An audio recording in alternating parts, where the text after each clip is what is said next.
this episode of Strong Perspective Podcast. I'm one of your hosts, Keith Armstrong, along with Uncle Spoke. And your boy Damon, what's going on, folks? what's going on, people. We're glad to be here. I'm glad that we're able to grace your screens or your phone, your laptops, or whatever you're looking at us at. You know what I mean? Do a little bit of housekeeping before we go on. This is Strong Perspective Podcast. You can find it on YouTube by the same name. Please, when you go ahead and join our channel, check out the shorts, check out the long episodes, whatever's your taste, whatever you're feeling like. Make sure you do this for us as you go in. Like, share, and subscribe. Please like, share, and subscribe because we enjoy the magic that we bring you, and we would definitely appreciate your input. Leave us comments because we'll answer them all. You looking at my name, but behind Big Dog, you see Cash App Love. That's for the channel. If you feel that you could contribute whatever you want to contribute to the channel, that's the Cash App to the channel. If not, we appreciate you anyway. We appreciate you watching. With that being said, Damon, how you doing today, sir? Man, I'm blessed today, man. I had a great day, as a matter of fact.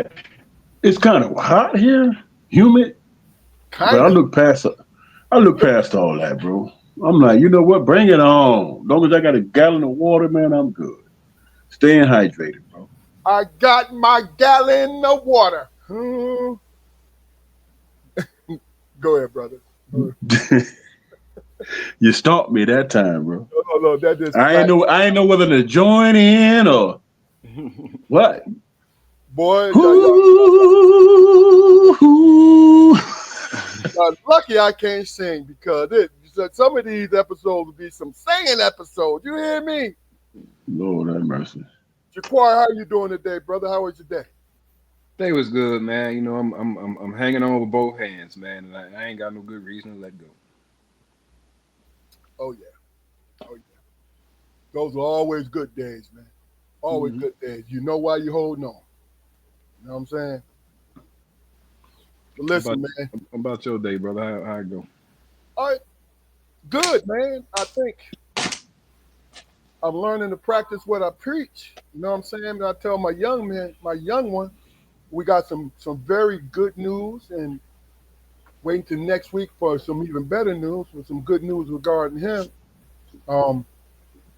So I'm telling him as we're heading to the meeting, I say, listen, it's easy to bring in negative things.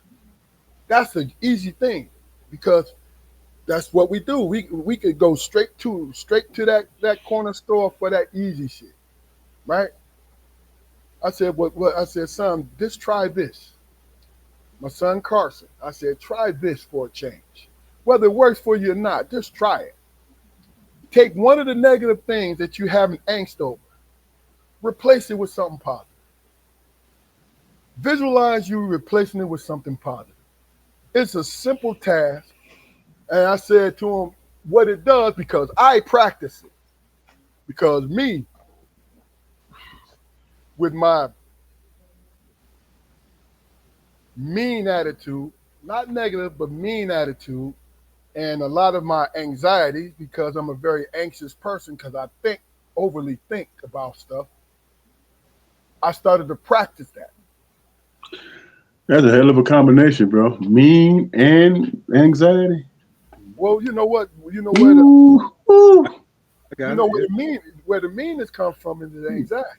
Because what I have a fixer, problem-solving personality. Is what it is. Well, you know what triggered me to have a good day? I saw my nephew and my brother online. I'm like, man, how tall is Carson, man? He's trying to shoot up there, man. He's on his way. He's a little under 6'3" right now. Wow. 6'3"? He looked taller than that, bro. I know, but no, he got measured today. So that's why 6'3"? A little under 6'3". Not Bro, I was beating my chest. I'm like, look at my nephew, man. he only I was 17. beating my chest, bro, for real. He's only 17. So with So he got to 20. I stopped going at 20. yeah. So just applying what I was just saying, and plus we were up in the morning. So he's a freaking Grinch in the morning. Dad, why are you looking at me like that, Dad? Why am I looking at you like that? Negro. You know what I'm saying? I said, well, look, understand, have an expectation of good things to happen to you, and they will happen. Just like we think about, oh man, this is going to fall through. This is going to fall through. And a lot of times they do. Not because you want them to fall through. It's the fact that it's the kind of energy that you throw into the situation. It's what I believe. Man. I mean, I believe, man, that the anxiety I've dealt with my whole life, man, is at some points it's crippled me, man. It has. So I've taken to going into important situations, man, with a blank slate. Just attacking it. That's the mindset I have. It doesn't matter what's presented to me. There's a certain way that I'm gonna go about addressing it. Yeah. And it's angst. I mean, shit. Angst, it did our ancestors good because it was definitely a survival mechanism back then. But if with modernization and fucking all the safety nets that we built into society, we really don't have any good reason to be afraid of the dark until something happens. That's the key right there. I mean, you got to wait to see what the fuck is going to happen. I get it.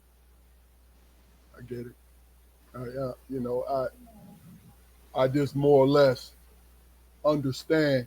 And just to finish this off, we had the meeting, and everything that I claimed for him, he received. You understand what I'm saying to you? And that was by me participating in what's going on with him, seeing it, understanding it, right, and listening to everyone involved. So just to let folks know, it's nothing bad, but it's just something where a kid is 17, if we allow it, it'll be heavier than it should be. You know what I'm saying? So, we leave, now all of a sudden he want to ask me, hey, Dad, but look at you. You got some gray in your hair, man, but it looks good though. You want to be complimentary and shit. I say, my man, 50 grand. You know what I'm saying? That's what I always enjoy because, like I said, I never wait for confirmation on what I do for my wife and for my sons. Oh, you talking about your own individual. I don't wait. Right. I get that. You don't have to tell me, yo, hey, you did a good job. Man, look, if I'm here, I'm going to do a good job. But that's confidence, bro, from experience, right? You know why? Because I believe in it. I believe in myself to be in it, to throw everything I have. That's whatever venture it is, man. That's your intention. I mean, I really don't think I know anybody who plans to go into a situation half-assed. You know what I mean? But not half-assed, but unprepared. Well, you got some gold brickers out there, man, that would do that shit, man. But that's still a learning experience, also, right? I would say unprepared is half-assed. Yeah, but it's a little sprinkle of naivete too. Because if you gold brick, you don't realize you fucking your shit up, possibly. You just think you're getting this respite in between, and you thinking that you are not being seen. Yeah. So you know, it's different degrees of all of it. Everything we do is different degrees of everything, man. That's what I learned, to learn to understand now. Like it's different degrees of anger, different degrees of happiness, different degrees of all everything. You know. Yeah, throughout the last couple of years, man, I've kind of honed in on a certain technique, man. If I can help a young person understand and recognize opportunity, man, no matter how small it is. Yeah. You know, I mean, and it was just like it was situations just like I was involved in when I was, in my teens or whatever, just letting life happen, and counting on, somebody who was an authority to, to hopefully pull me to the side and let me know what was going on. But you don't need anybody to do that. If you want something, you've got to find the opportunity in it. You've got to, to achieve that thing. Yeah. Well, let me ask y'all both this question, man. Doesn't it require getting the break also, man? Because a lot of cats, man, that's about they, business, the confidence and all that shit. They got naysayers too, man. People that's hating. You know what I'm saying? False allegations being put out on people, and it can stall your life, man, if you don't have that, like you were saying, that confidence, but without the fear of making mistakes too, man. You know what I'm saying? Because that's wisdom, isn't it? Learning from mistakes. Breaks, man. Breaks are wonderful, man. Breaks are fucking pristine if they come, if and when they come, man. But you can't factor that. You can't factor a break into your plan. Breaks are rare. The one break that I received in my life was being able to be put in position to get a scholarship to go to college. Right. I think the worst thing you can the worst message you can convey to a young black man is the fact that you need to be looking for breaks instead of doing the work. It's always about the work, man.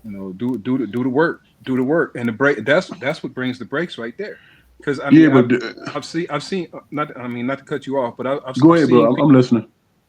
I've seen people who would not lift a finger to help a person until that person started to make moves on his own, and I used to criticize that. Because it's not my method. But people, when they people when they're sacrificing their resources or putting you under their name in a situation, they want to see that you got a little movement. I can always pull you back. I can always pull you back. Do y'all think it's because people see that they can get something from somebody in order to offer them an opportunity? Well, see, that's just the whole point. You are absolutely right, but also there's also that little smaller percent. Let me put it like that. That actually like, yo, I see myself in him, or I remember when I was here, and nobody said shit. See, that's the kind of person I am, right? Where I had help along the way. So don't get me wrong. But when I really and truly yearned for it, I had to figure it out for myself, right? Not figure it out completely, but when I say figure it out, say, hey, man, weather this storm, and maybe you'll find a path, especially if you keep looking for one. You know what I'm saying? And then you'll run into somebody who see that, oh man, this young man or this young woman can be a useful tool to me. You see what I'm saying? Yeah, or it's that's the quid pro quo of life, though. I mean, you got to pay for everything, man. You have to pay for everything, especially when you're in your developmental stage or whatever. If somebody wants to, use my forward motion or success as a feather in their cap, and so be it. Yeah. So be it. When it's somebody that I see that's on the path I was, I've given away things freely.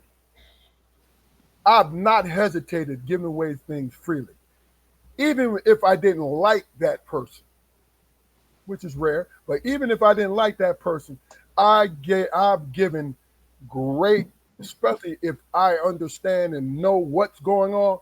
I give a great view for where they're going, and I offer to them.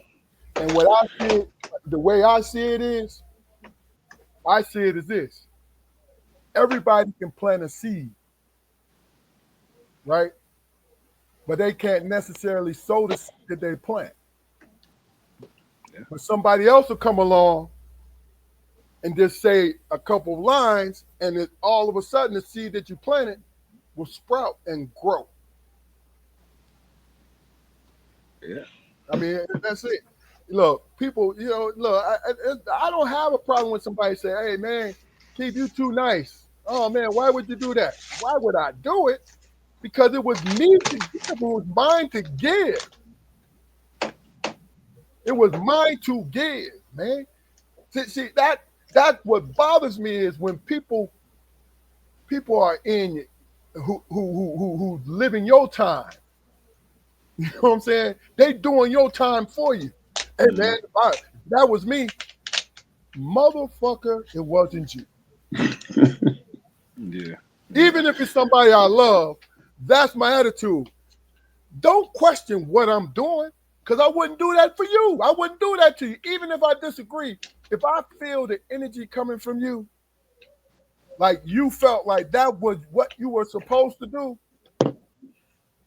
who am I? You know what I'm saying? Now later on, if I love you dearly, and I think it's a mistake, I would say, hey man, let's revisit this for a second. I know you did it wrong this time, but is it the best course now?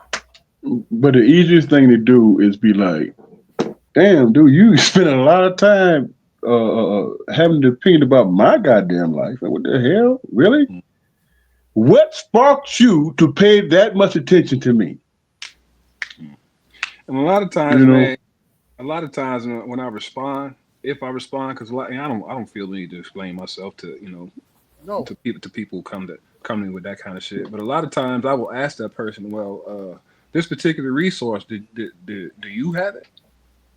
If you have it, then why didn't you do it? Yeah. If you don't have it, then I could give you some too, brother. That's what I mean. That's life. Like the Amish. The Amish get together, man, and they will they will build their neighbor's barn for free. Mm-hmm.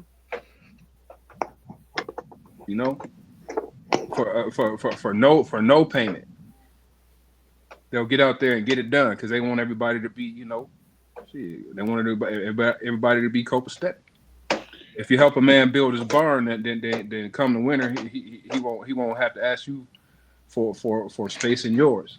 Hey man, can I get a couple jars of peaches, motherfucker? You know what I'm saying? Yeah. But you was gonna say something, Damon. No, man, I'm listening to y'all brothers, man. But see, I'm comfortable with the way that I am. And I want you guys to comment on this. But see, me, in the way that I choose to live my life, it is mostly through mutual cooperation to move things forward in my surroundings, in my community. I teach my sons, look, do not be a fool. Have a good reason why you don't want to work with someone, right? And if you feel like you don't want to give away what you have, don't. Because you may not be the person that can do that. But follow my example. That's all. Yeah, I'll look out, I'll help or whatever. But when I'm spent, I'm spent. I don't got if I don't have any more, then I don't mind. Look, I don't have it, man, and maybe next time. You know what I mean? And Bro. I don't have any. I don't feel any guilt in having that attitude because I look out. And you know what's so crazy, Jaquari, is I say no, but I'll give you a reason why I'm saying no. I don't give reasons. No, I do. Hey, man, look, I can't do it. I say, I got you some other time, but right now, I cannot do this. Mm-hmm. Because when it's all said and done, I'm about the community. But my family has to be good in the process. Because it doesn't make sense that you give your last and then a month later, you and this person you gave your last to need help. Mm-hmm. I'm not talking about denying them. I'll give you a fraction of what I have. Hey, man, look, you need $1,000. I got $200. I got $100. Mm-hmm. That's getting you closer than what you was before you spoke to me. You feel what I'm saying? Yeah. And being a person, man, who at certain points in my life, man, just felt like I didn't have nothing. Like, God damn, I mean, what I'm gonna do? Yeah. I asked myself that so many times, man. What I'm gonna do? And to see somebody else, going through that, man, I can't take it. I can't take it. I mean, but you know what the flip side of that coin is, man. People, I mean, even if it's a small gesture, man, it's hard for me to accept anything from people, man. It really is. It really is. Because and there's a lot of shit behind it. Don't get me wrong, but I like at work. I do things for people, man. I make things available. If you need it, it's there or whatever. But then when it's returned to me, when that sentiment is returned to me, man, no disrespect, and I don't think I'm above, acceptance or anything like that, man. But I can't do it. I can't do it because I've been around people, man, who seen that I had a need, and they, they didn't even bother to dangle it in front of my face, dangle the carrot in front of my face. But see, that's the thing about it is what I learned. When you're around people that you think, you're surprised that things didn't happen where they would look out for you. Like if I ask you for money, you guys have been in that position for me. If I ask you for money, I need it. I've exhausted everything. You feel what I'm saying? That's just me. Because what I'll do is I'll try to hold it down until I can get through. That's what it is, right? So I've been the type of person that loan money and don't ask for it back. And I say, hey, you don't need to get this back. But see, I don't forget you owe me money. You know what I'm saying? See, that's the key. I don't forget that shit. And it is ready as soon as my bag gets here. Those are the first people I tear off with a little extra. You feel what I'm saying? Because they saw it in their heart to do something for me. See, that's how you pay attention to how you interact with people, man. See, a lot of times when I think, and y'all give me your comments on this, then we're going to get to our topics. I think what most people do is concentrate on solving the problem, but not pay attention to the circumstance in the solving of the problem or the people who actually solve the problem, what they may be going through or what they have done or sacrificed for me. I think a lot of people don't do that. because they only concentrate on the one thing. Oh man, oh shit, this is gonna save me. And of course you thank people, oh man, I appreciate you and all this. But really and truly, do you plan on paying them back? I'm talking about the people who love you now. I ain't talking about the stranger in which you gotta pay a stranger back. But you gotta pay your loved ones back too. So what's your opinion about that? And when it comes to that kind of thing, I agree with you in the fact that I don't ask for it back. I mean, and yeah, I mean, it's a resource. Everybody needs the resources, especially if they work hard to build those resources. But money ain't really been a thing that I've held against people. Yeah. You know. Because the way I think about it, I don't expect other people to think about that. Like, yo, no, this brother, this sister need their money. As soon as I get it, they gotta get it. You understand what I'm saying? See, that's where my head is with it.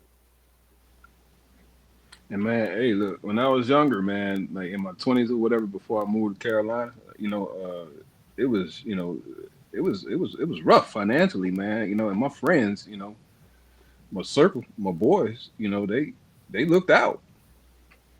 They always, always, always looked out. Sometimes they stopped past. They had to drive and buy the drinks, but nobody ever said, goddamn, what, nobody, none of they never ever done that. Never done that. So shit, I get a little extra money in my pocket, man. I fantasize about, being able to, gather us all together again, man, and and having a time, you know what I mean? Yeah. And I feel like, I owe them that. Uh, But that's just me. Like I said, man, I be shit, look. Well, I ain't gonna get into that, but when shit was hard, it was hard. It was hard. You know what I mean? And 5, 6 dudes, I ain't gonna name their names. They know who they are. Looked out. You know what I mean? And I was like, man, I would be so humbled, man. And just so fucking just like, damn. So when I get in the position, man, now that I am in the position, man, to look out, I don't ask no questions. People always ask me, man, I be with somebody, man, why you get that dude, at the liquor store, why you give him $10? Because shit, when I needed it, I was blessed. I was either blessed with it or blessed not to get it. that's real. I don't even differentiate, man. If I go to the store and I see a cat ask me for some money, and I throw him $10. That's it for me. I mean, I don't expect anything. It's just he caught me in the right moment, bro. Yeah. Yeah. You know what I'm saying? And that's what it is for me. And once I leave, I don't think no more of it. Unless I do something stupid and give up something I don't have and be like, damn, that was my last. Let me pray and hope that I get blessed because I did this. You know what I'm saying? Even then, I'm like, I chose to do that. And it just is what it is. I'm not a sucker because it was my decision. Yeah. So do I get off into the, man, why'd you do that? You judging me, man, because hell, you didn't even step up. But you want to judge. You know what I'm saying? What's your motivation? What is it exactly are you questioning? I would have never done that. I didn't expect you to, bro. Yeah, I mean. So what that got to do with me? Yeah, I keep that stuff to myself, man. Because we all have our own motivations about everything, right? And the one thing I don't do now, if it's deviant behavior, my definition of deviant behavior, and it is somebody I know, 9 times out of 10, I'm gonna say something to him, right? But I'm gonna say something to him once, and at the end of that, don't ever involve me in this shit again. You know what I'm saying? But it's not gonna change my relationship with that person.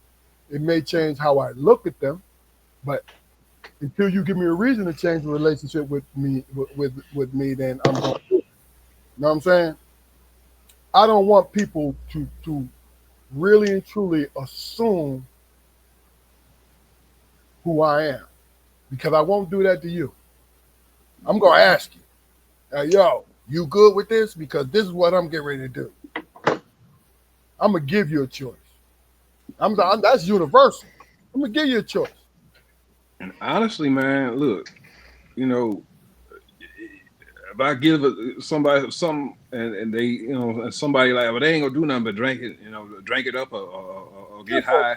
Fuck. Hey, man, look, it's been times where I needed a drink and I needed to get high. You know what I'm saying? And you know what I'm saying? Like shit. So you tell me now. My only thing is, if it's a family member, I got some personal stake in it. Not saying I don't give a shit about the person I don't know. I'm saying if I know that this family member got kids depending on them and shit like that, I'm gonna walk them down the aisle. Yo, you tell me I need this for some Pampers, Key. All right, let's go to the store. I'm gonna buy them motherfuckers. You know what I'm saying? Then I'm gonna take them straight to the house. And I dare you to say some other shit. You can be mad. You can, like what we said at the crib, you can be drugged as you want to be. I don't give a shit, because you said this is what you wanted it for. And I can't trust you to get this home to them people that matter. You know what I'm saying? That's all, man. Because see, me, what our dad used to say, hey, man, they grown ass people, bro. Talking about the people that, you know, was chasing them drugs and all that. You know, I'm in college and not that I'm taking a stance, you know, this, that, and other. He said, Keith, they grown. You know what I'm saying? They're grown people. So you passing judgment on this situation, but they chasing the situation. So what do? You know what I'm saying? But I know people have shortcomings, man. Look here. I don't treat them like they got them. You feel me? This is something that my mother-in-law told me. If you in a position where you decide to give somebody money, whatever they do with it after that ain't none of your business. It's not. Ain't none of your business. The only thing you should be concerned about is that you were in a position where you was able to give. Now, you know what I'm saying, and it didn't hurt your home. Now, what I just said, Damon, I agree with you totally. But what I just said, if somebody comes screaming at me about their children and they needed money from me, I'm going to have a problem with that. You know why? Because their children, I'm talking about family. Their children is my blood. You know what I'm saying? And if I know it's not going to make it home to them, like I said, I'm going to walk you down the motherfucking aisle. Come on, man. Oh, you need groceries? All right, damn. Y'all like eating steak? Oh, ham hocks? Pork chop? Come on, we got it. Now, he might sell the motherfuckers out the back door, but guess what? It's making it to the refrigerator, and them kids are going to eat something. You know what I'm saying? But hey, do you be thinking when you being that generous, do you be thinking, is this motherfucker gonna call me a sucker, man, once we check out? You think, I'm saying, I don't care. That's my whole point.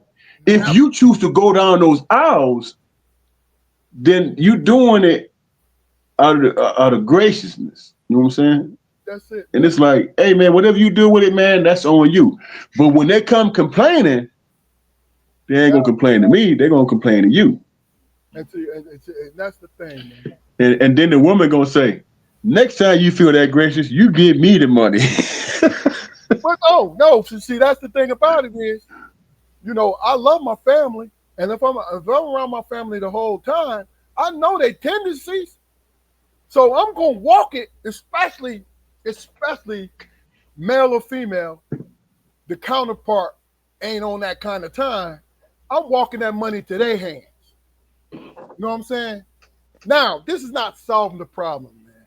Don't get me wrong, because it's a lot to this shit, right? And I'm not trying to make myself feel better about how I do it. No. Why not? No. Why not do it to feel better? Because it's not really my problem, bro. What it is, I'm put in a position. God put me in a position to help. You know what I'm saying? So my feelings don't even come in contact. Go ahead, Jacquard. Let me say this to you, Keith. I've come to learn. I've over the years, man. I've come to learn about myself, man. That it makes me feel good to do shit for people. It makes me feel good, and not that after I get done doing it or whatever, I'm gonna go off and I don't do that. I don't talk about the things that I do for people. It makes me feel good. Yeah. And that's a blessing, man. To me, it's a person that's righteous in that situation. You know what they think about mostly? Damn, I remember when that time when I really needed something. Motherfucker, right? You know what I'm saying? You're right. And I wished I had somebody who just said, "Hey, man, hold on to that phone." You know what I'm saying, and take care of your business. And you know what's so crazy about it? What you just said, Damon. I had people do that without me saying anything, because they paid attention to me, because I'm their boy. That's my man, and they see how I'm moving. I'm not saying shit. I'm just being that's my partner. You know what I'm saying? See, this is how I learned how to be this. I learned it from my parents. Our parents was like that. They was like that. You know what I'm saying?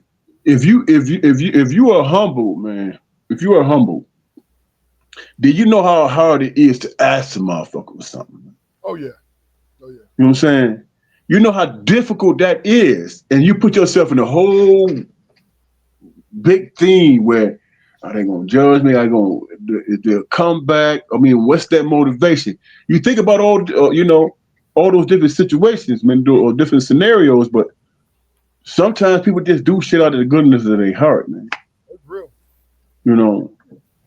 And I think our society, man, don't recognize that fact. And that's the most simplest thing in the world. Oh man, you need this? Oh, go ahead, bro. You're saying he might just hit the number. I got it spare. Listen, I always want to be that kind of person, man. I always have my whole life. And a lot of it had to do with what?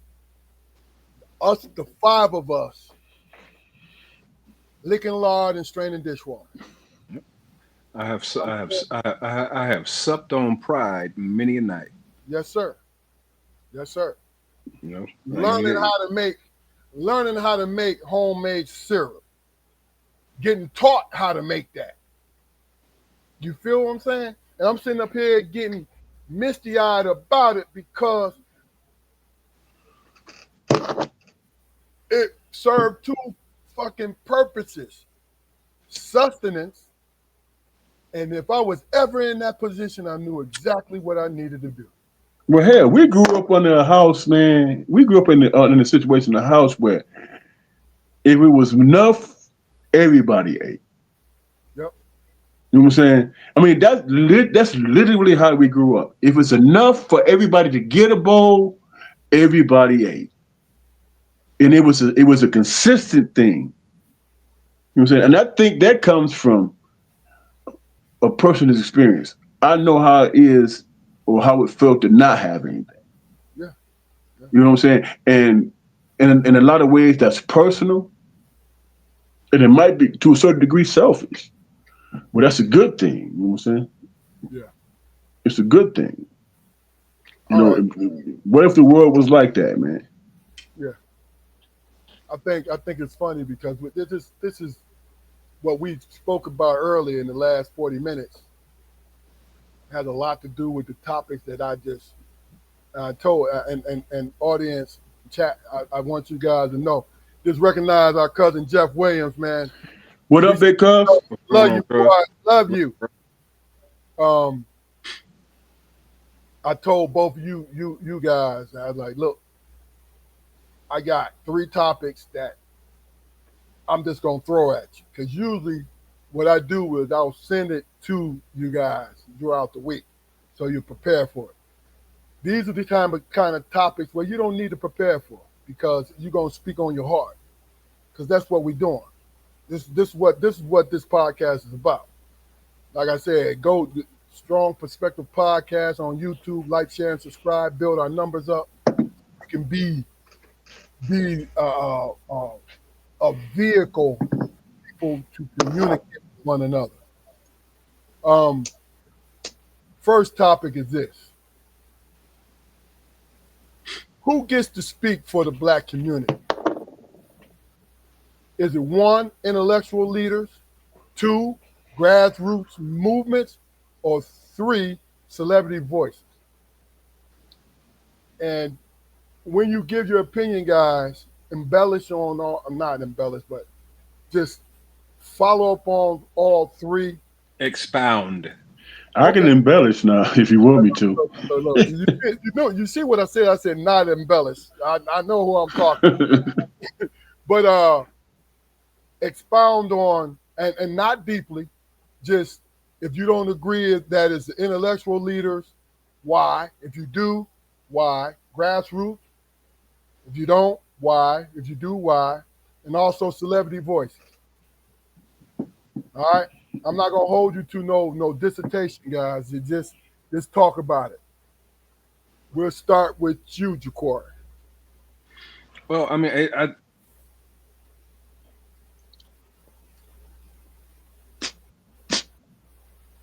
You muted. yeah, I think you need equal cooperation from each group, man. I mean, Good point. I agree. Because from an economical standpoint, you look, you've covered all degrees. People at the grassroots level don't really understand what people, what celebrities go through in regards to finances. You know what I mean? And the intellectuals, I mean, they could land on either side of the line. It's like when Booker T. Washington and W.E.B. Du Bois was going back and forth. Booker T. he wanted the money thing, and Du Bois he was the intellectual. But they fail to realize that you've got to combine those things.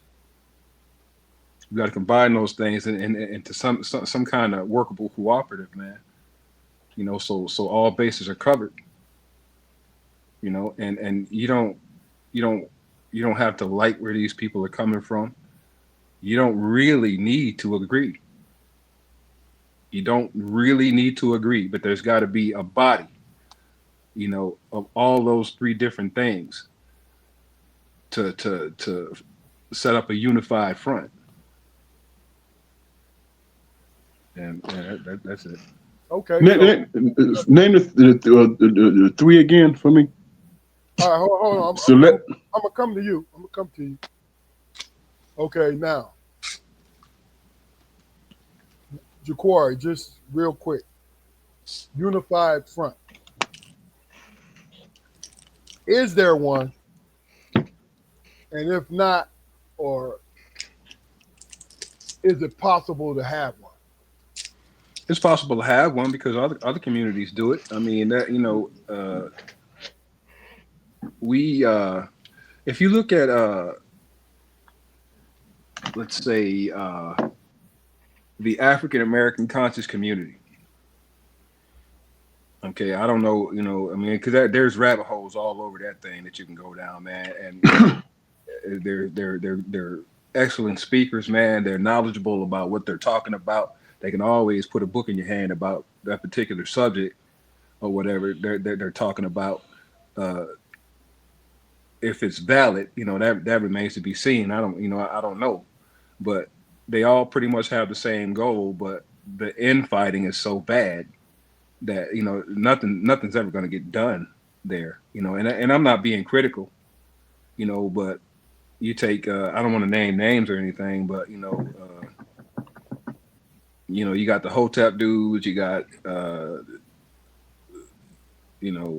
just as an, an example. You know, you got the Israelites, you got other people who talk about biblical, biblical and historical points. You know, all like I said, very eloquent, man, very very knowledgeable. And these are, I mean, these guys aren't professors or teachers or orators or anything like that, but they're knowledgeable. You know, that's the thing I think we've lost. Yeah. You know, it never mattered what your station in life was when, growing up. It didn't matter what your station in life was. There was something in your background that made you learned in a particular subject. Gotcha. And I'm not saying that that phenomena still doesn't exist today, but it's added the aspect of competition to it that doesn't need to be there. It can't be there. Like I said, man, we don't have to like each other. We don't even have to agree, but we do have to stand together. I agree with that. Because of social media, we all are empowered, and that kind of gets in the way. The many voices get in the way of everything. Well, you still able to differentiate though, man, from the foolishness to I agree. you know. Hey, so it's intellectual leaders, Damon, Right. grassroots movements, and celebrity voices. I can speak on it personally, man. Grassroots was my parents. You know what I'm saying? We all three of us remember all the stacks of books that was in the garage. You know what I'm saying? Damn near as tall as us, covering all subject matters. You know what I'm saying? There was some things that the parents tried to instill in us to give us some idea and focus where to lean or go for. And that requires the intellectual side of it. Reading those books, you know what I'm saying? Having a connection with somebody who might have wrote about said subject. You know? And if by chance those people are celebrities, then you have a connection. Now you're not gonna connect with somebody that you have nothing in common with. Y'all don't read the same books and all that shit, all those things factor. But it's a process, it's a maturation process. Home, grassroots, intellectuals, learning the process, finding a pathway, and then somebody who's successful learning from their success. So you're right, Jacory, it is all connected. But you have to have. You're not going to agree with everybody, man. That's successful. You're not going to agree with it. Their pathway to success. You might not agree with it. You know what I'm saying? But you do understand the struggle, the process, going through the motions, actually experiencing those situations, winning and losing and all that. All that stuff makes a difference. And that's where you gain your wisdom at. And that's what sharpen the tools. So you need all three situations, man. You do. No, I can say that, man. I have a certain appreciation, man, for stories where the protagonist is kind of like forced into a position of leadership, and they don't want it, but things align in a way that make them a good leader, and that's something I don't think I've ever experienced through. I don't think I've ever experienced that from people that like this country or the world would consider to be the Black community's leadership. I mean, when you have a good point, and when you're in a position to chase fame, a lot of times I think your pursuit of fame will outpace your message. Depending on the individual, you're absolutely right. But what fame can defame people too. But that requires you to be able to delineate, man. You know what I'm saying? See if that makes sense to you. But You know what I'm saying? there's nothing wrong with if somebody that's famous, that's successful, and all that stuff, doing something that you don't understand. There's nothing wrong with investigating and say, well, why did you make that choice? Is it about fame and fortune, or are you really grounded in where you started at, that grassroots thing? But see, and that's the thing about it is when it comes to the three categories, which I found interesting, is why I brought it to you guys.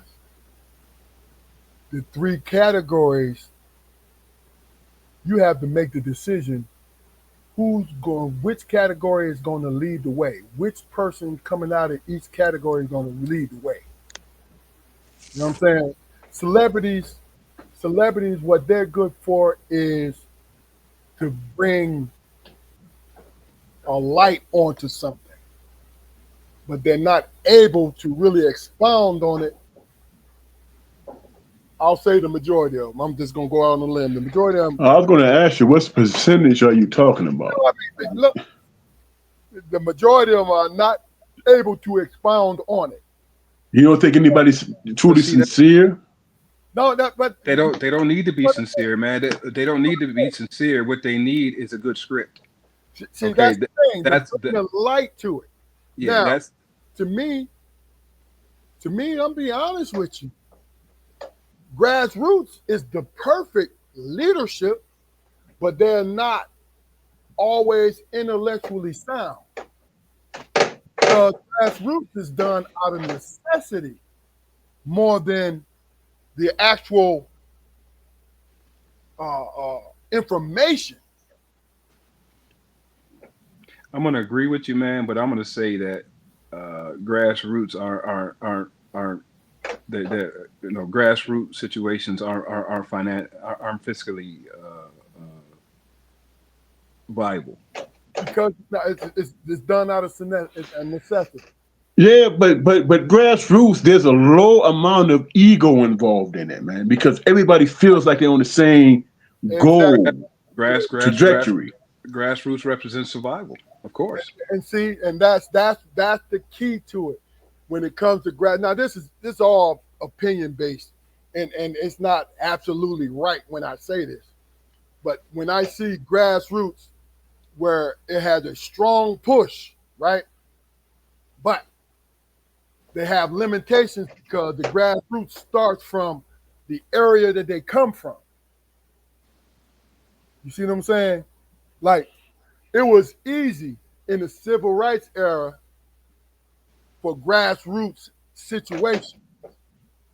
But if we're going to be honest, there were many grassroots situations in the civil rights era. Yeah. Grassroots, well, before you go on, grassroots, they address local problems. Yeah. And I don't think that they're equipped, to take it to the national stage. That's why I said entertainers, if they got scripts if they got the script from grassroots. But that's what I was about to say, Jacor. That's what I'm about to say. Okay. Grassroots only have the experience of where they're coming from, but if they were to convey it to the intellectuals and the celebrities, to link it, because grassroots really is community. You feel what I'm saying? How do you become a celebrity, man?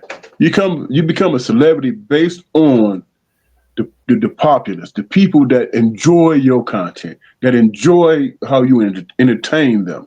That's grassroots right there, bro. No, it's not. That's commonality, man. It's what it is. Now, I agree with commonality, but it's not grassroots, bro. You know why I don't think it's grassroots? Why? Because it's entertainment. Yeah, but you have to have something. You have to have a something within yourself to be able to entertain somebody, which brings people together and say, "Hey, man, this cat is funny. This cat is entertaining." So we all have a commonality in understanding that this person affects us all in a certain way. Yes, but that's entertaining. He or she affects us in this funny way, in this singing way, in this acting way. Acting, there's there's revolution in acting, there's revolution in comedy, there's revolution in all those aspects, man. If you get the right grassroots and intellectual to write the right script, of course, I agree. So based on your knowledge, based on what you're saying, there's a little deception in that. There's a certain amount of manipulation in it. Is acting not manipulation? Yeah, there's manipulation in everything, man. Is singing not manipulation? It is. But see, that's not a bad thing. What it is the simple fact that, like Quarry said, and you said, Damon, all three have to go hand in hand. Yeah, but the way you guys are describing it, there's a certain amount of negative connotation there, man. But see, that brings me back to my point, like a few shows ago. What is the difference between influence and manipulation? I don't see one. Influence is almost never seen in a negative light. The word influence, the way it's used, but I mean, influence is manipulation. I believe they go hand in hand in degrees. Influence is enough to swallow. Manipulation is harder to swallow.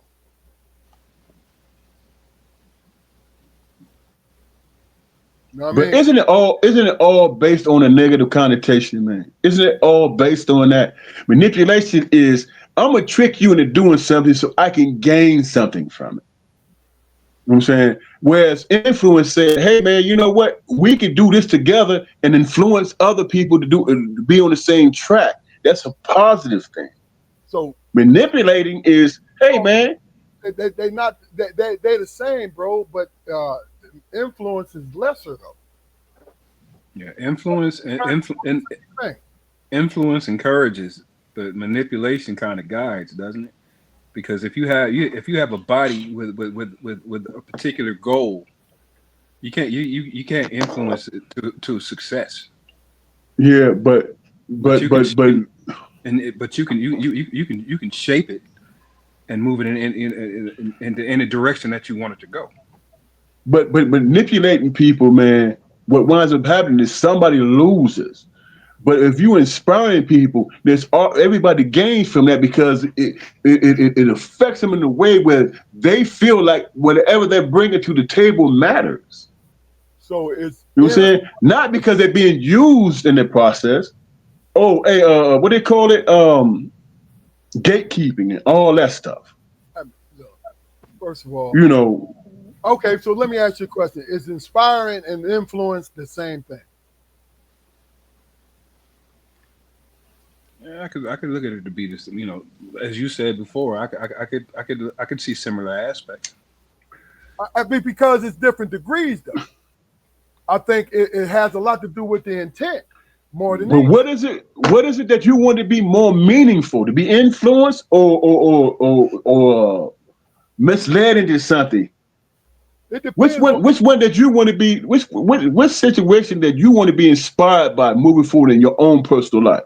Do you want to be influenced or do you want to be manipulated? Manipulation takes you nowhere. So and causes animosity. You're not saying anything wrong. No. But my point is, one of them, no, both of them. You go in blindly. It just depends on whether or not it's Vaseline or it's damn motor oil. You feel what I'm saying? I mean, just realistically, man. You know, just thinking like Spock. Not everybody's gonna finish the race, bro.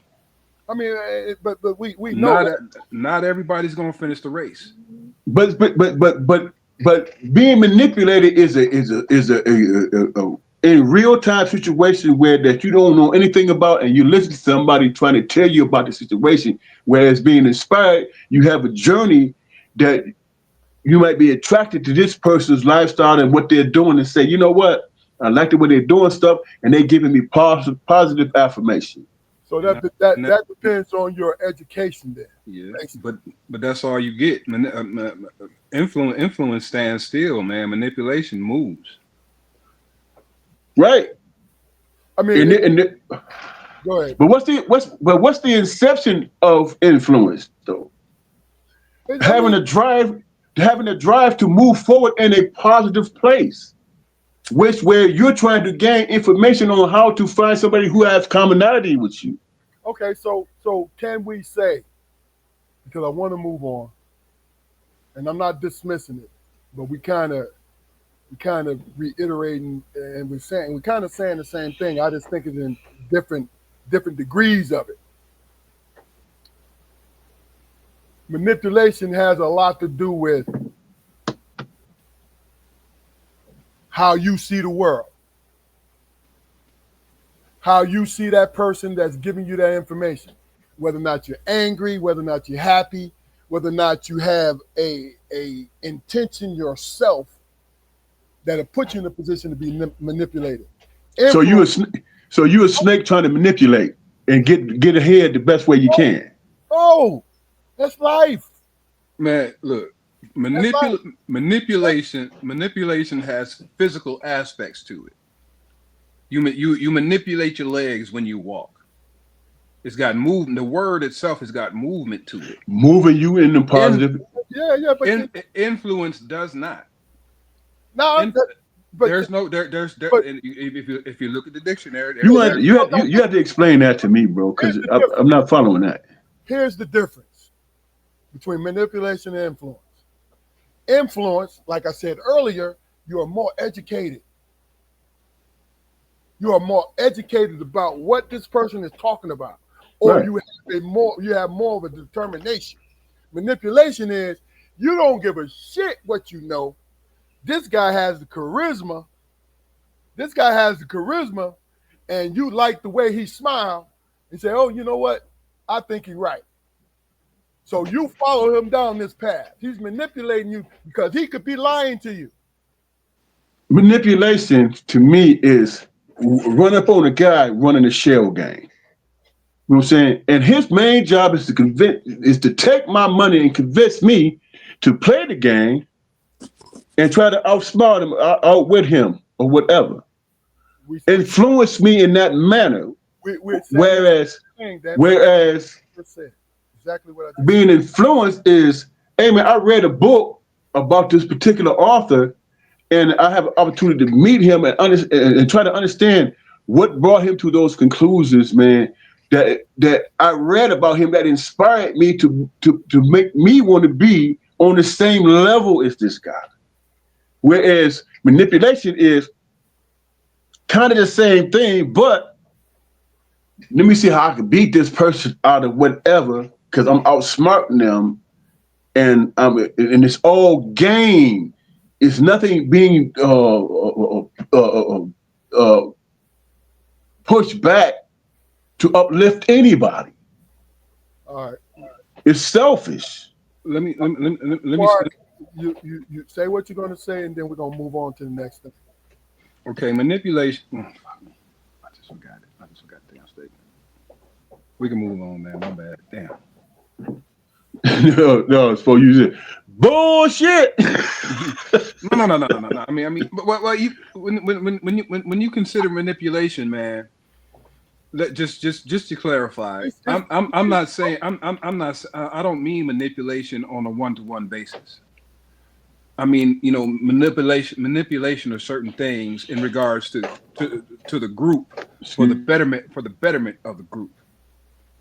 That's what I mean. I think that's all we were talking about, to be honest with you. You know what I mean? Because, the question was geared toward the group more than anything. Yeah. But you and Damon said it from the beginning, and I agree with you totally. All three have to move on in accord, move in one direction. You know what I'm saying? And I think you both put it very well, the different, how all three have strengths and their deficiencies. Yeah. You know what I'm saying? It's what it is, man. Because see, that's an interesting thing to talk about because it's some real shit. You know, Jeff said Trump is a perfect example of influence. Yeah, and I think he's a perfect example of manipulation. I think that he started with influence because of his America loved him on what was his show? The Apprentice. The Apprentice. They loved him on that, even though it was corny, it was stupid, but they loved his power, right? Then, all of a sudden, when he got involved in politics, he started to manipulate the population, the majority. Oh, they're trying to take this away from you. Oh, they're trying to do this for you. Oh, they're doing this. I'm right. And that's manipulation. It moves on because it's different degree. It's the beginning. It's from here to here. That's it. And the funniest thing about The Apprentice, man, is the fact that the majority of people who watched that show and enjoyed it more than likely would have been goddamn fired at some point. Yes. Next topic. What is your definition of blackness? What do you think? How do you define it? And should we incorporate it in our lives? Folks in the chat, feel free to tell us how you feel about it, and we'll just go from there. So what I'll do, I'll take this one first, give you guys time to marinate on it. So the main question, what's my definition of blackness? See, my definition of blackness is, number one, loving who I am, loving the skin that I'm in, which is a very hard thing to do because we are being bombarded by the exact opposite of it, right? Having knowledge of oneself, knowing your real journey here, not what the propaganda has said. Because you can go and research, other than the history books, what you learn in a classroom, you can go research exactly what our role was and is when it comes to this country, right? Also, having pride in being here, standing in your blackness. Now, this is my own personal point of view.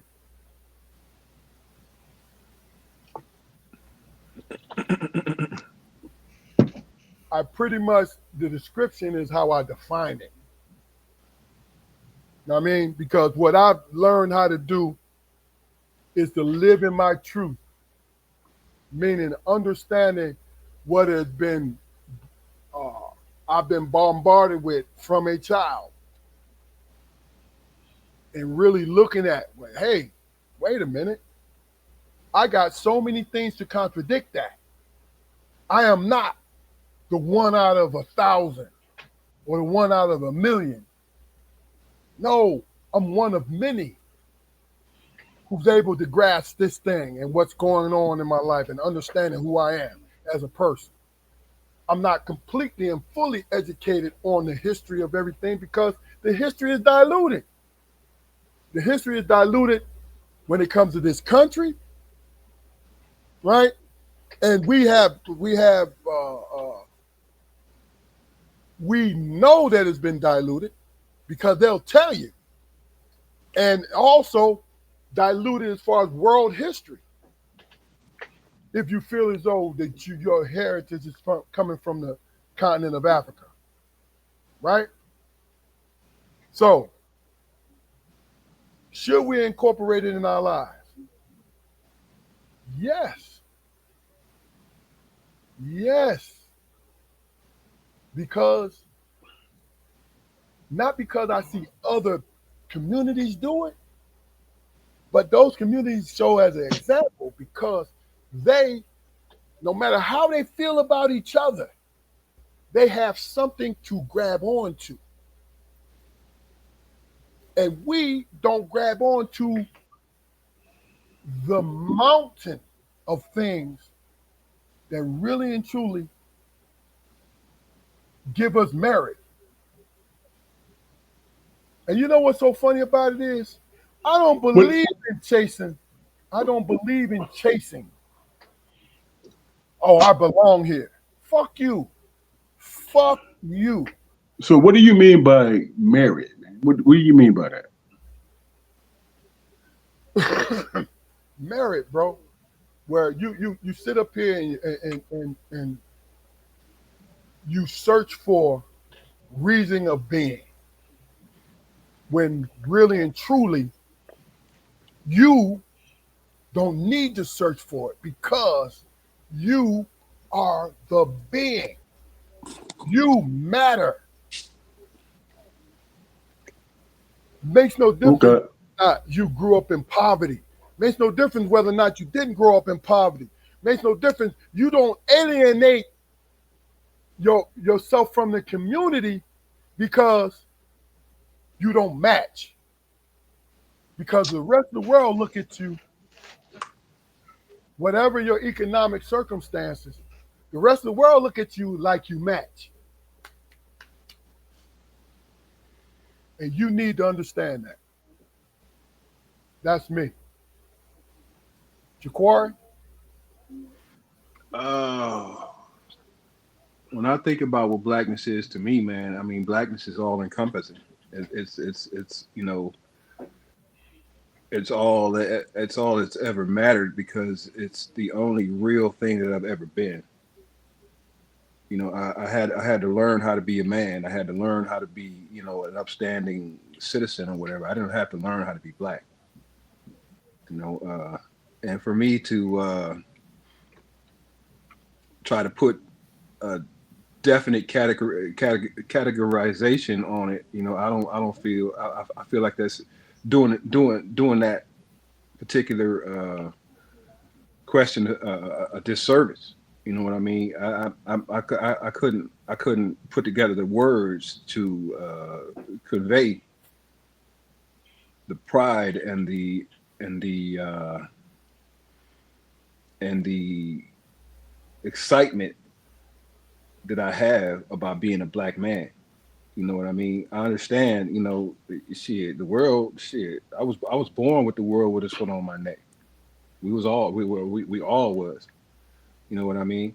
But the one thing that you know I attribute to my parents and being black, man, is always going back. Always going back, no matter what the fuck happens, man. You know, like, and I learned that in school, man. You know, just you know, not beating a dead horse, but you know, just you know, having three pairs of jeans and somebody pointing that shit out. But I went back. You know, I went back. I went back because you know I seen that you know me educating myself had value and it had merit. You know, and not for the fact that you know it was you know education is something that nobody can take away. I get that and I love that, but you know just being able to have a conversation with somebody and even if they don't admit it, knowing that that man taught me something. That black man taught me something. That's important to me, man. Yeah. It's very important to me. And that's about it. Did I answer the question? Yeah. You felt that shit, right? Damon, what about yourself? By virtue of the fact that I am a black man is the true definition, bro. I can't avoid that. Everywhere I go, it's gonna be pointed out to me. You know what I'm saying? I can't delineate between the two. It is what it is. You know what I'm saying? My only job is to not embarrass my elders, my ancestors, and be the best that I could be, because the world is going to see me that way, and that's all it is. I'm saying I'm not going to try to prove to anybody my blackness, because when I walk the earth, the world is going to point that out to me. You know what I'm saying? It's going to point it out to me. So there's no wiggle room in that. You know what I'm saying? You just all that. And by definition, by how you live your life, is going to be what blackness is. Because that's something that is going to be passed down to your kids, because you're raising black kids and you're an example of it. Just like mom, dad, aunts, uncles, cousins was to us.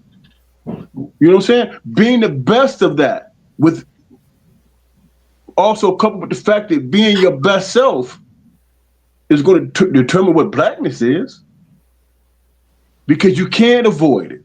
It is what it is. Right. You know what I'm saying? Jeff said, my definition of blackness is having pride in being black, having pride in my culture, and remembering what my parents taught. And he pretty much chiming in on what the three of us said. And it's no right answer to this thing, but when you go down, to me, my opinion, when you're going down the road of when you're going down that road of, if you want my opinion, you being wrong, is when you start to make excuses because you feel a certain way or you see a certain way. Like, yo, this ain't fair, right? And people try to make you feel bad, like, oh man, you bringing in the race cars, you doing this. No, motherfucker, it's not fair. You know what I'm saying? Now, do you sit there and wallow in that? No. What you do is you find your comfort zone, so you can be comfortable in this, underneath this sort of bondage. You know what I'm saying? Like you don't get caught up on, man, I'm not gonna do anything because they got it out for me. No, my thing is, yo, I gotta find a way to make sure, because they got it out for me, that I'm comfortable, that my seeds and my generation of children and grandchildren are comfortable. Because if you're able to do that, in my eyes, in my opinion, then it's going to influence our community in a inadvertent way. You know what I mean? Because I'll sit up here and say, well, with white folks, blah blah blah. You know what? The universal link to, in my opinion, and this is not a bad thing, the universal link to white people is their whiteness. They hate each other. It's shown. I'm not just no. They hate each other. But guess what they do? They find that common link. Like, oh man, but hey, he's right. So that's my best interest. We don't do that. Maybe it has a lot to do with what you always said in the beginning, Damon, and you say every once in a while, our humanity. You feel what I'm saying? Our humanity is what we do. We link to love one another. No, go ahead, Damon. The crazy part about it is this, man. This is to give an example. If you look at how the world see us as black people, I ain't gonna say African American. I'm gonna say black Americans. How the world sees us, there's always this negative connotation that, well, they this, they arrogant, they this and they that, and so on and so forth. But when you look around, they eating off our culture. But by the same token, they want to say we have no culture. You know what I'm saying? It is the funniest thing in the world. It's the funniest thing to me to hear people say, they might look like me to a certain extent, say, well, y'all don't have a culture. Okay, then why do you dress like us?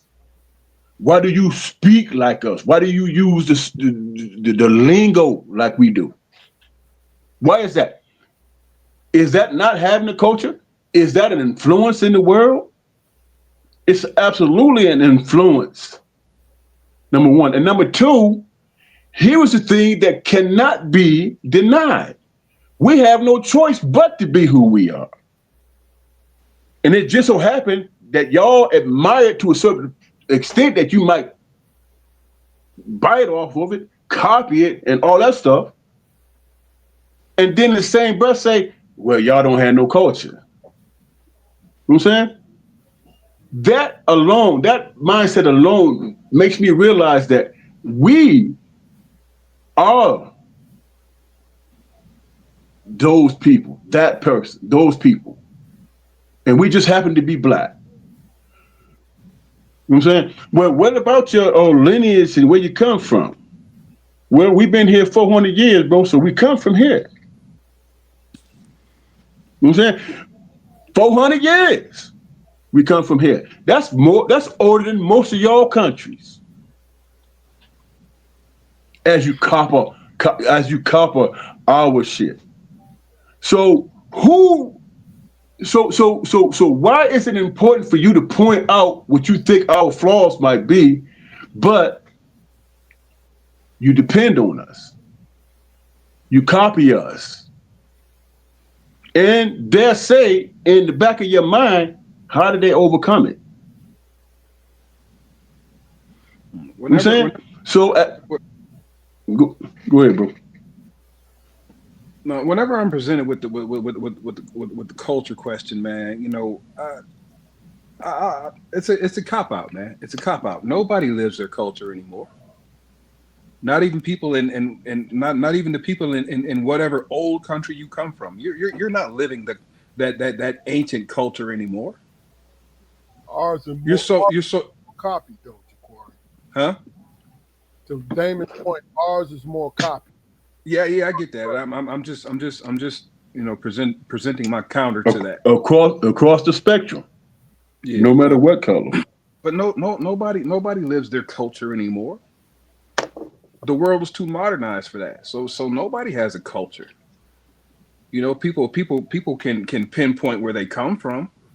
But shit, I mean, if you go back to freaking Italy or Germany or Lagos or Accra, the people ain't living the way their forefathers lived. They're trying to, or they're trying not to. A lot of people don't even know what their culture is. They know the major shit. You know, they can talk about the artist and the musician and the food, but outside of that, they don't know their culture. We that's not the case for us. That's not the case for us. I mean, because you know, in our short history in this country, we have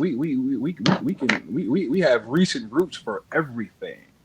Everything. We can take you back to the recent roots of everything. Everything. You are absolutely right, bro. Just purely off of survival and know-how, we've had to make do with everything. You know what I mean? To the point, and this I'm trying to be funny when I say this, but to the point where people try to replace us in this country. You understand what I'm saying to you? But that's a natural. That's the natural progression of things, man. Things and people get replaced. Because this is what's so funny. All right, I don't want to beat this dead horse, so let me just read Keith's comment because I want to give everybody equal. Keith said, "What's up, brothers? Blackness to me is in the power, the bar, and the standard that every other culture envy, while simultaneously measure themselves by the measure." I agree. Yeah. All right. Well, let me just say this, and I want you to, before we move to the next one, I want you guys, because the next one is kind of juicy, but I want you guys to comment on what I'm about to say.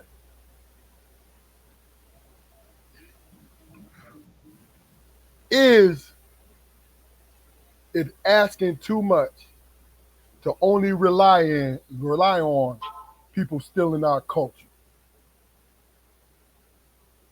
When I say still in our culture, we were just talking about how people try to assimilate to what we do and how we do. But is that enough when we don't cooperate with each other enough to actually have because we naturally have a foothold here, but our power seems to be stagnated. We Is it though? Yeah, we don't create anymore. Black people, we are. I mean, Create hear me out.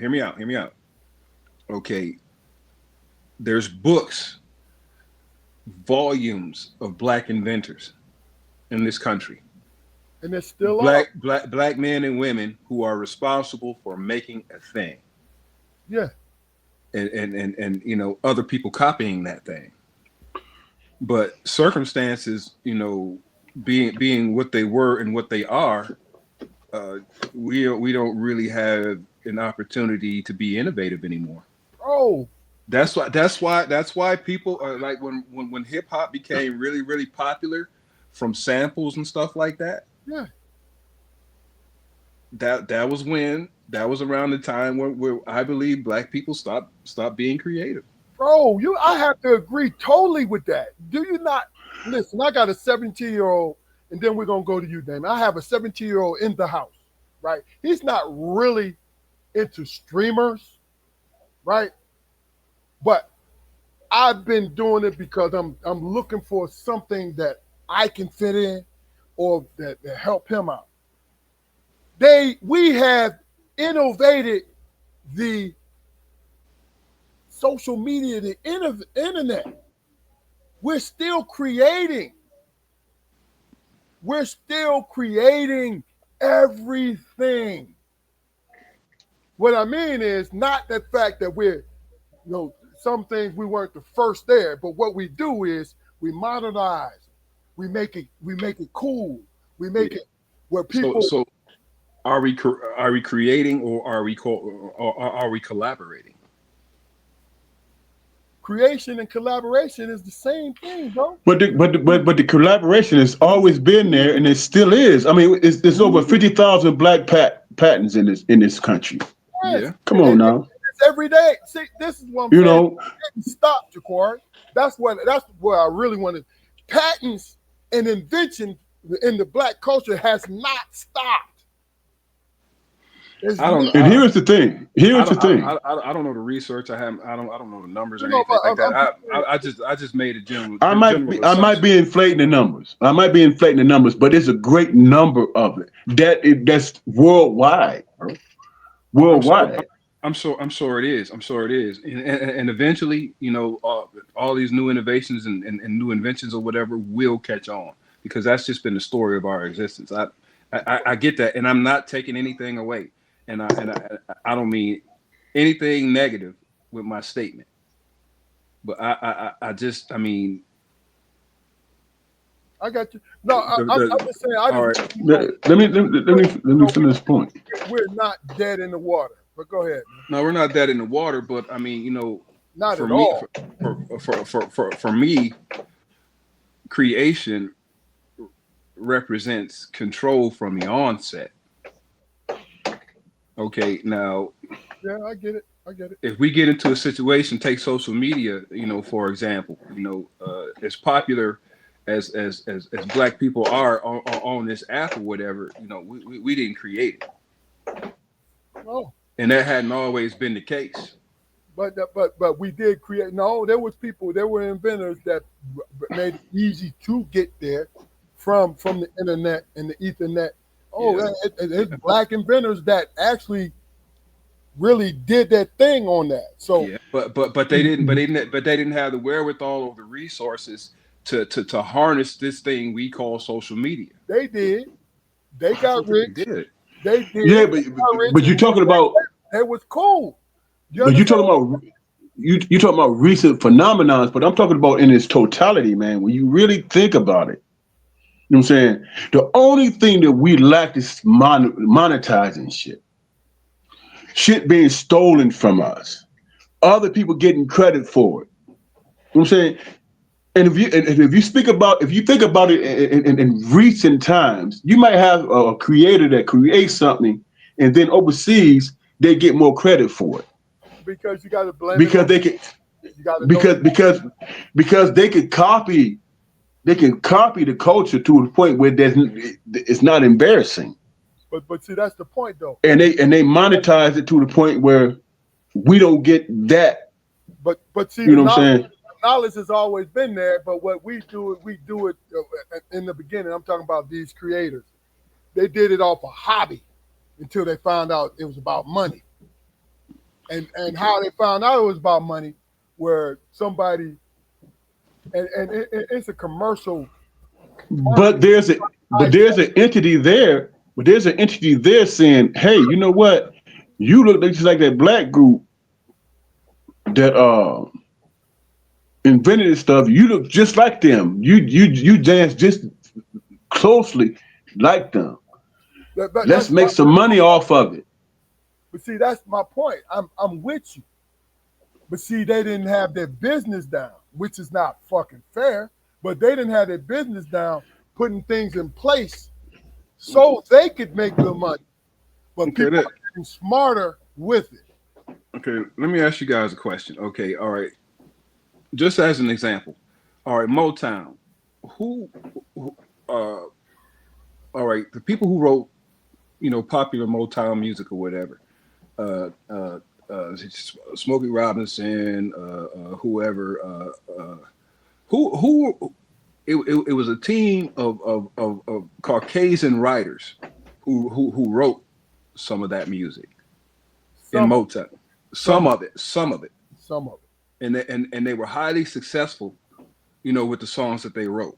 I mean, Smokey wrote a lot of things. Yeah, he did. My point is though, okay, the success that they as white writers garnered from writing soul music, was freaking immense, right?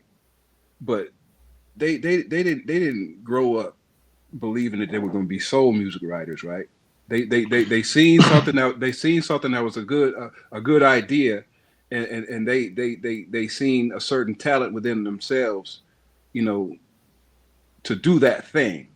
I mean, so who gets the credit for it? We invented it.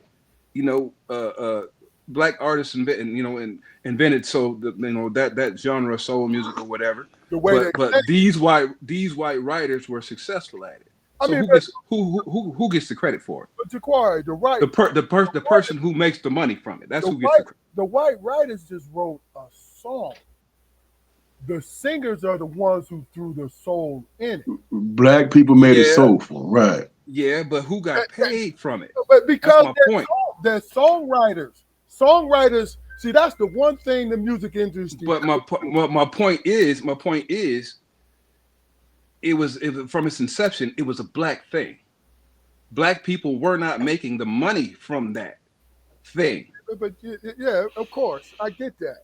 We all know how record companies in different places, even Motown, was really gypping the artists and all this with the contracts that they signed. Don't say but I know. Excuse me. But oh my God. Here's the thing. Songwriters, unless they sell the song to particular people, I'm talking about selling. You're really actually, when you write a song, you're letting that artist use that song. You still own it. That's why Ray Charles, when he was unprecedented, owning his publishing, the songs that he wrote, he owned them, period. And he reaped the benefits from all the way up until he died, until these days. His family is getting. My overall point is, okay, those guys made money, but the people, in some cases, who sang the songs fell into obscurity. They did. So who? Well, all right. I get. You understand saying that. Well, I think it was James Brown. I think it was James Brown who fought for his publishing and all that stuff and won that shit. And then he said, "I feel good." Yeah, he did it.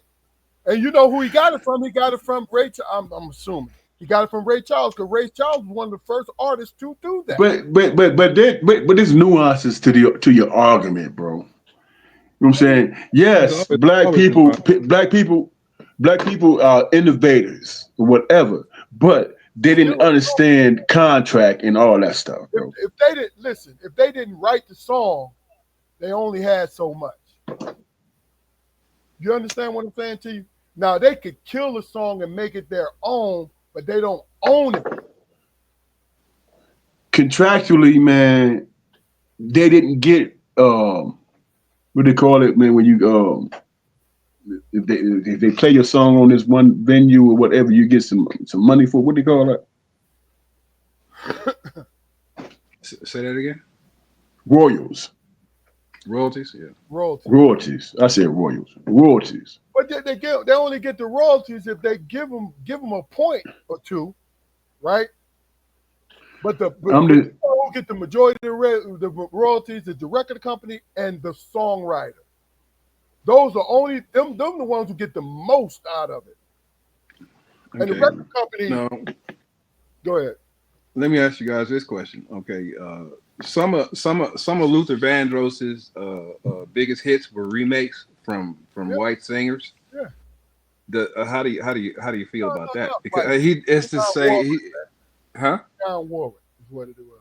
Why you think Luther toured so much? Burt Bacharach is the one who the majority of Superstar and a couple other Dion songs that Luther covered. Luther covered a couple of Carpenter songs too. Yeah, I get that, but my point is he toured a lot. That's where Luther got his money from. He didn't get it from the actual song. He did a lot of jingles too, though, so you can factor that into his touring. You know what I'm saying? Yeah. All right. To all beef patty, special sauce, lettuce, cheese, pickles, onions on the sesame seed bun. All right. This it is what it is, bro. This third topic is gonna bring us on home. And like I said, you can spend as much time or as short a time as you want on it. But the question is, are men and women given the space by society and each other to be vulnerable and expressive and emotionally honest? Are men and women given the space by society and each other to be vulnerable, expressive, and emotionally honest? Hell no. Yeah, to a certain extent. Go ahead, Damon. It's on you. To the extent that if you've been slighted or hurt by somebody, you're gonna listen to somebody who speaks to your pain. Okay. You know what I'm saying? You're gonna listen to that person, and that's gonna be what you're gonna be engulfed in. You know. So ask the question again, bro. Let me ask you this question, bro. Are men and women given the space by society and each other to be vulnerable, expressive, and emotionally honest, right? Can you really, I'm asking you, Damon, can you really express, in your opinion, express how you feel as a man? Absolutely. Without question. Explain. I can express that all day long if I'm being true to myself. You know what I'm saying? Understanding my experience, what I went through, and the conclusion that I came to, I can absolutely be about that. You know what I'm saying? Now, if I'm a weaker person, then I can be influenced by this person that, and they can play to my anger and my insecurities and all that shit. Damon, let's just talk about you. We ain't gonna bring nobody else in. Man, ain't none of people in that damn business about my business. Man. Come on. Go ahead, bro. I'm listening.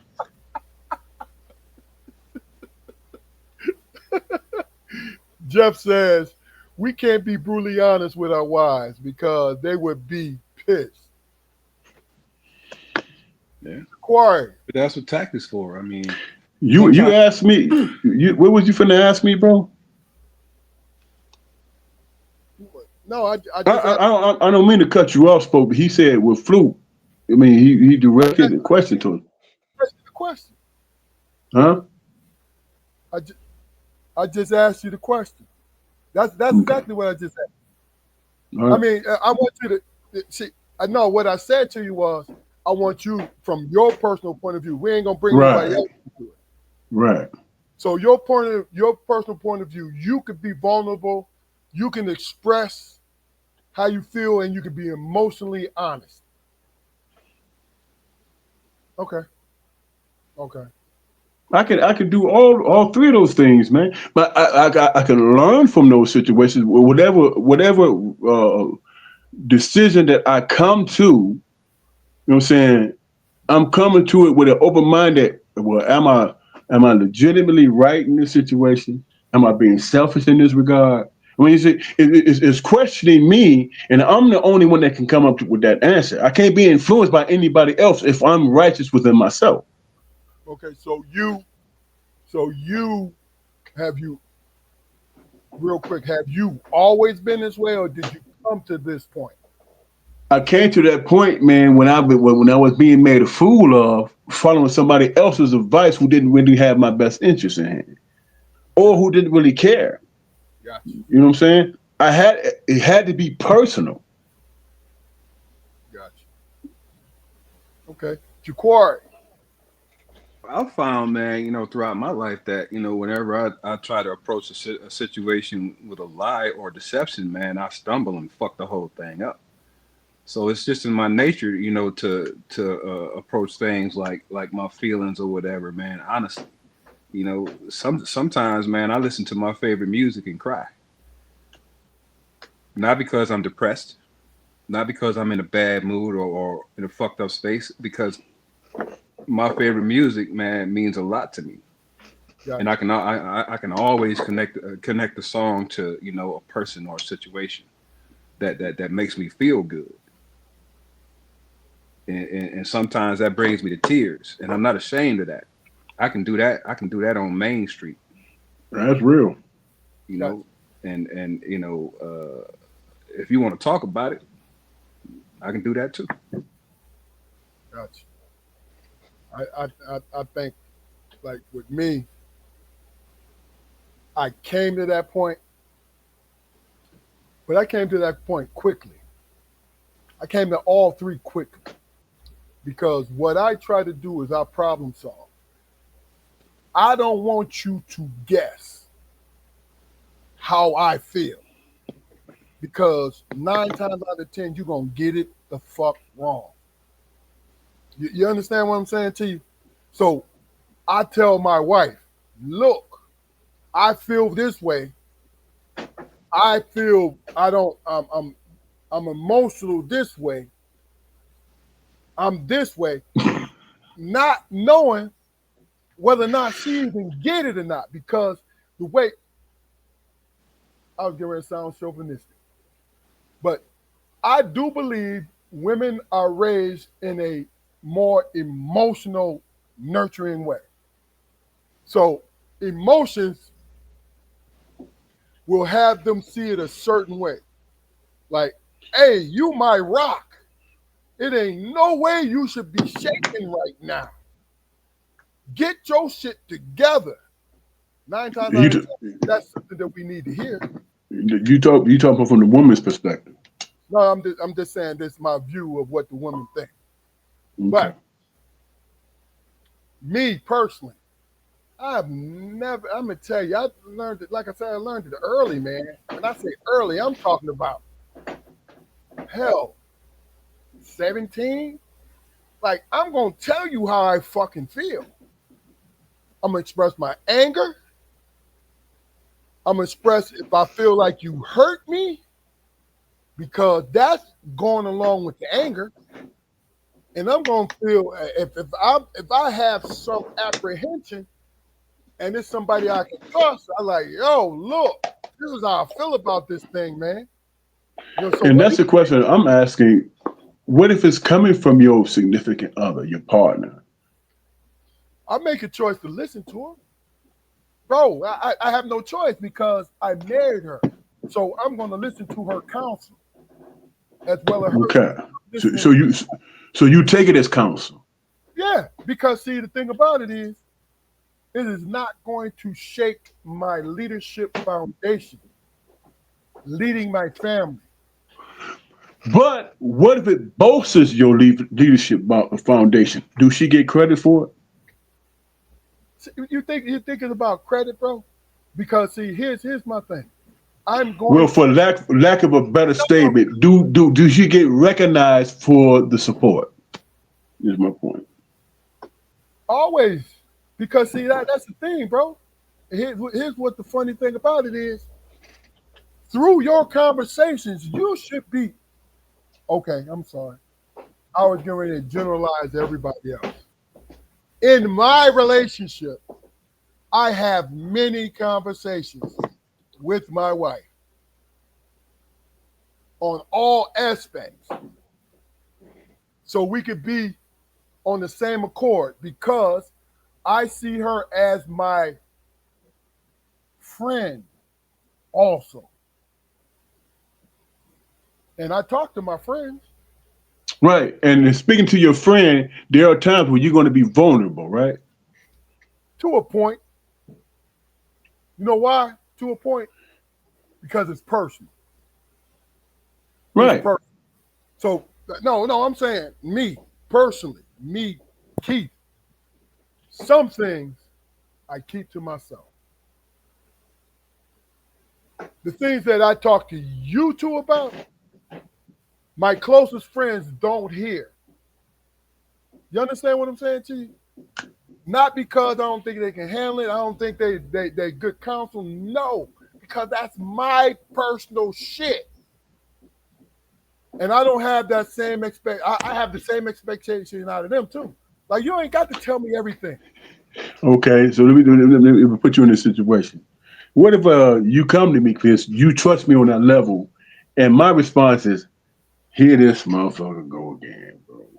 Hey, bro, for real, as opposed to your woman saying, hey, look here, we're going to keep this shit in-house. Tell me what's on your mind so we can work through this shit and just come to an understanding.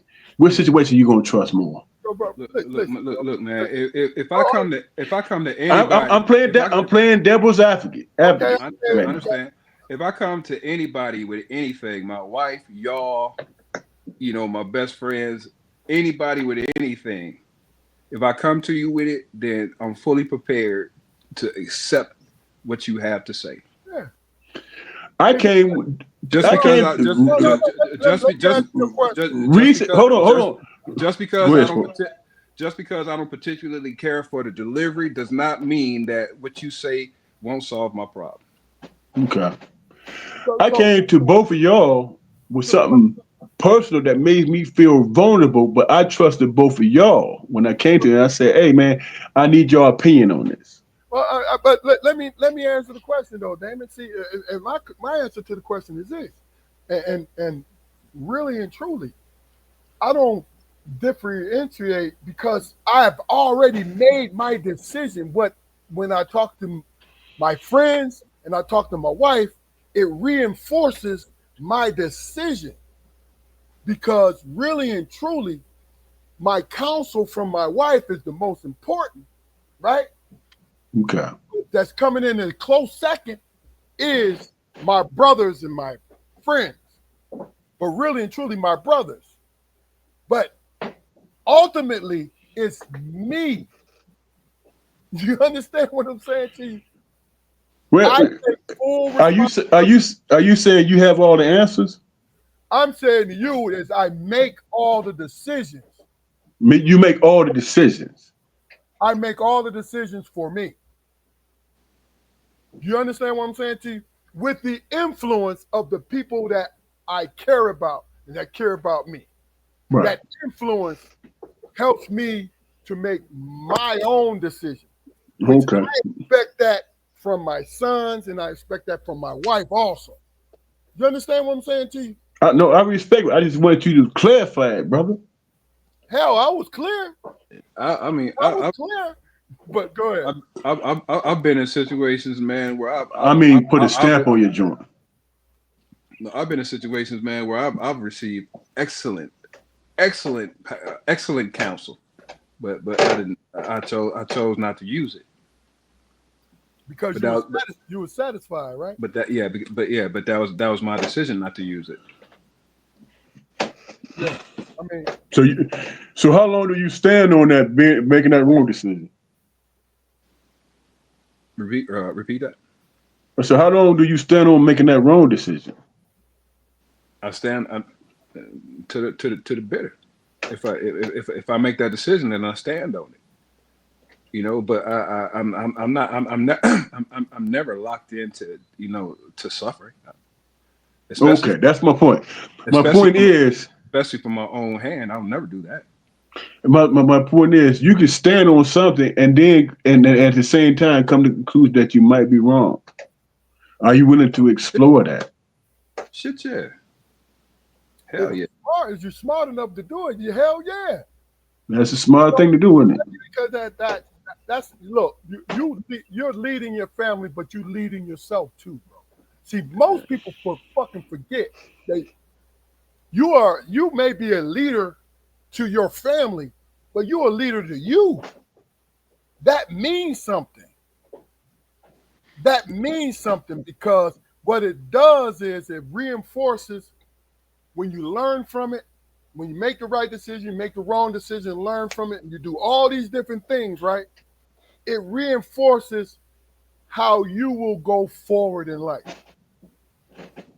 I tell young people all the time, man, you gotta treat your life, man, like you're the parent and you're raising yourself, man. Make decisions that are going to be beneficial, but understand that sometimes you're going to have to change paths. Yeah. My old man told me one time, "Hey son, how many times you gonna bump your head, man, until you listen?" Yeah. I understand you got pride. But slow down, man. Listen. You know what I'm saying? Take from it what you take from it. That, when you come to that final conclusion, then you can say, you know what? I learned something about myself. I know what stance to take, so on and so forth, et cetera, moving forward. And that's a personal journey. You know what I'm saying? You can come to a conclusion, man, that, hey, man, I'm standing on this no matter what, and be wrong all day long. You know what I'm saying? At what point do you set aside your pride and come to the understanding that, you know what, I don't like this person, but they're right. I could have thought of it. I could have went at it in a different way. Because I'm dealing with the consequences of my choices. But that brings me back to a point that was made on a past show, man. You gotta be able to learn from people who hate you. You have to. Yeah, that's some real shit. That's some real shit. All right, Keith. This is a good point. KB, what's up, brother? Keith said I could do it, but I wouldn't because I feel that the public or don't give a crap about what I share. I feel like I can vent to some, but it's my cross to bear. What do you think about that, Jaquari? I know I murdered it, but what do you think? Yeah, I mean, for me, venting shit. I mean, Yeah, I know don't nobody give a real shit about what I have to say, but it's lethargic, man. I gotta say it. I gotta say it, in order to move on. Look, The, venting is some real yeah, therapeutic shit. the caveat is, shit, it's only four people I vent to. I remember a brother of mine was venting and had everybody scared as hell. They all cowering in the damn corner and shit. And then I came to the brother afterwards. I said, "Hey, you all right?" Man, I was just feeling a certain type of way. I'm gonna get with those brothers later on, man. I just had some shit on my heart. I just had to say. And it might have included those people that he was venting to. Look, the way I feel it's sometimes I done had some, when I was a youngin', I done had some great vents, and then I went home and took a powerful dump, and I was happy as a motherfucker. Hey, what Eddie Murphy said about motherfucking Texas? Yeah, that's my fucking bag. So what? Yeah, shit. Just flushed Just out. mad, just mad for no fucking. Yeah, man. Why you question what color my bag is, man? And And this is what I caution. Do it with people who understand what you're doing. that's the key right there. Do it to your family. Don't do it to your wife. Don't do it to your allies. Because they're your allies, they're your family, and their wife for a reason. Yeah, That's some real shit. it's two people. It's two people. I said I've been to four people. It's two people who disagree with me at every turn of the fucking screw. But I gotta hear the counters, man. I gotta hear the counters. I gotta be enlightened to where maybe I am fucking wrong. You know, I need that. You always got to consider if you're wrong or not. This when you standing 10 toes, it still should be in the back of your mind. You should hear it. Well, maybe I'm wrong. Yeah, To you could persuade me. yeah, You got to do a hell of a job. Yeah, but you got to put a person in that position to persuade you, though. How do you come to that conclusion? You put a person in It that you put a person in that position with honesty. that requires trust, right? No, it It doesn't. doesn't. Mm-mm. If No, you man. try, if, I'm talking about. I'm not speaking. I'm not talking about strangers, people that don't know you. I'm talking about people that you trust and you displaying something and you expressing yourself in a certain way.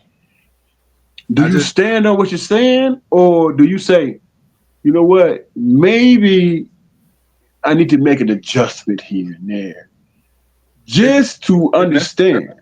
if necessary, I just told you two of the people I've been to never agree with me. Never. So everything that I present, they have a counter to, and I consider that counter. well, I'll be honest with you. The people that I love and respect doing the venting, I tell them all the time or in the middle, yo, this is what I'm going through. Right. Not you. You can argue with me to a certain extent. Now, is it are you being are you being helpful, or do you have an underlying agenda in your disagreement? You know what I'm saying? Because you learn a lot. You learn a lot in it. Keith said, Dolomite quote, I was taking a shit when I read your letter, and the more I read, I shit much better. Yeah. But look, we've been, this has been a great episode.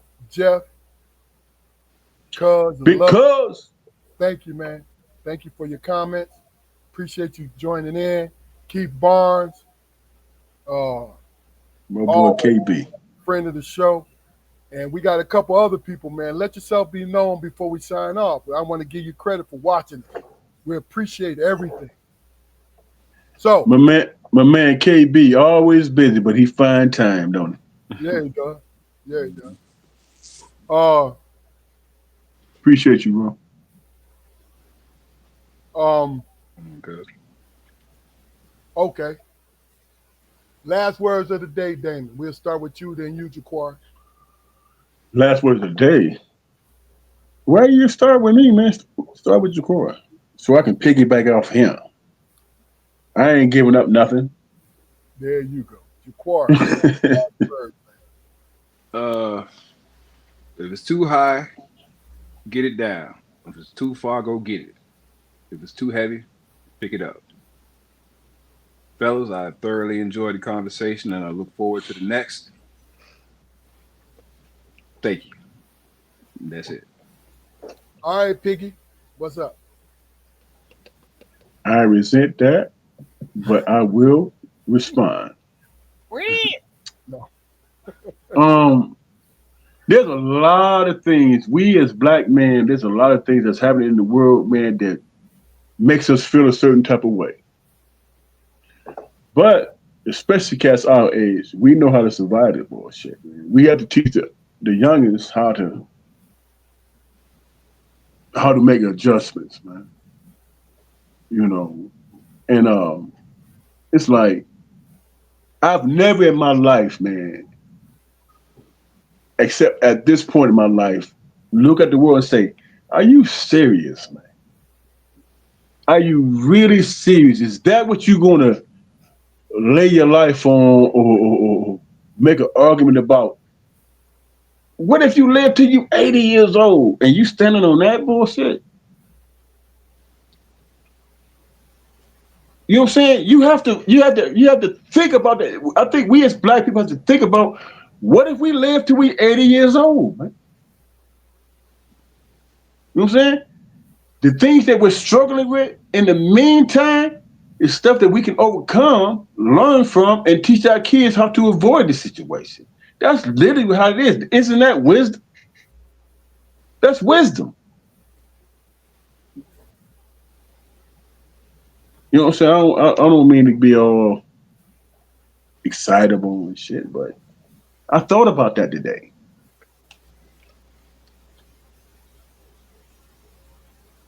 Okay. Keith? Okay. Um, great episode as always. I challenge both you guys. I I I, I didn't do it on purpose, but it worked out. I didn't send you the topics ahead of time, and I just wanted. I realized I wanted to hear you in real time your response, and you did a great job. I appreciate everybody that's tuning in. Go to our YouTube channel, like, share, and subscribe. I'm gonna keep saying that. We're going on 3 years of this shit, and I'm loving it. Like, My share. brother, my brother say he ain't doing it on purpose, but he's always purposeful and shit. Oh yeah, you always got to find it. You got to always find an angle, man, to really and truly get the most out of shit. Um, like, share, and subscribe to our channel. Leave your comments, man, because I answer all comments. All right, on YouTube, and also we answer in real time on Facebook. But we here every Friday. You know what I'm saying? And later on, maybe in another 3 or 4 weeks or so, what we're going to do, we're going to experiment on different days. You know what I mean? We're going to experiment on different days to see if you guys would, when we want you guys to give us an opinion about it. See if you like certain days that we come in, but we're going strong. We're doing our thing, and this is what we are. This is a communication podcast where we speak our minds, and when we speak our mind, we're giving our truth. We're giving our truth, and this is what we do, and this is how. And we definitely enjoy who we are and what we're about. Under my name, you see Big Dog, Cash at Love. If you see, you know, that's for the channel. Show us some love if you feel so. Somebody told me that's what I should be doing. So this is what I'm doing. But That's right. We'll always be here. And quit. Hey, avoid buying them $3 bag skins and support us, man. Cause you know your blood pressure high as hell and shit. Love you too, Jeff. Hey, sister-in-law, what's going on? First day of summer. Happy first day of summer to you too, honey. Yes, indeed. Sister girl. This is Strong Perspective Podcast. We'll be here next Friday. Y'all have a good weekend. Peace. Peace.